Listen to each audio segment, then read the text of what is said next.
আহারে পুরুষ মানুষ, সারা জীবন আক্কেলা বাসটাই তুমি খাইলা। কোনো একটা সংসার থেকে একটা মহিলা মানুষ চলে গেল, তখন দোষটা কার? আমার স্বামী ভালো না, মদ খায়, গাঁজা খায়, যার কারণে তার সংসার করিনি। একটা গেল। যখন একটা পুরুষ মানুষ বিয়ে করতে যাচ্ছে, তখন একটা মহিলা মানুষ 10 লাখ, 15 লাখ, 20 লাখ টাকা কাবিন করতেছে। 10 লাখ, 15 লাখ, 20 লাখ টাকা কাবিন ছাড়া সে বিয়ে করবে না। তখন একটা পুরুষ মানুষ ভাবতেছে, 10 লাখ, 15 লাখ, 20 লাখ টাকা কাবিন করুক, তাতে সমস্যা কি, আমি তো তাকে ছেড়ে দেবো না। তখন সেই মোতাবেক সে বিয়ে করতেছে। কিন্তু দুদিন পর যখন সংসারে অশান্তি বাজে, আর ওই মেয়েটা ভাবে যে আমার তো 15 লক্ষ টাকা কাবিন, আমার সাথে হ্যাঙ্কি ব্যাঙ্কি করবে, আমার টাকা দিয়ে দিতে হবে।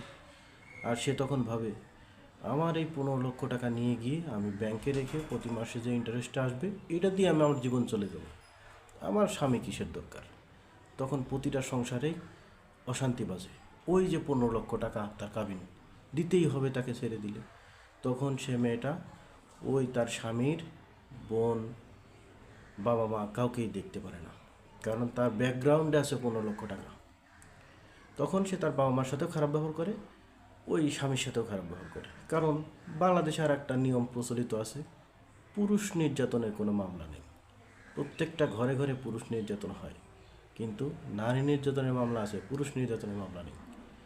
তো আমি আমার ভিডিওর মাধ্যমে সকল পুরুষ, অবিবাহিত পুরুষকে সতর্কতা করছি, কেউ এরকম কাবিনের মামলায় বা কাবিন নামের ব্যবসায় নিজেকে সঁপে দিবেন না। বিয়ের আগে ভাবুন, বুঝে শুনে আপনার যতটুকু সামর্থ্য আছে ততটুকু সামর্থ্য দিয়ে কাবিন করে বিয়ে করুন। আমার কথাটা যদি ভালো লাগে, আমার ভিডিওটা শেয়ার করে বাংলাদেশের প্রত্যেকটা পুরুষ মানুষ যাতে সচেতন হয় সে ব্যবস্থা করে দেবেন।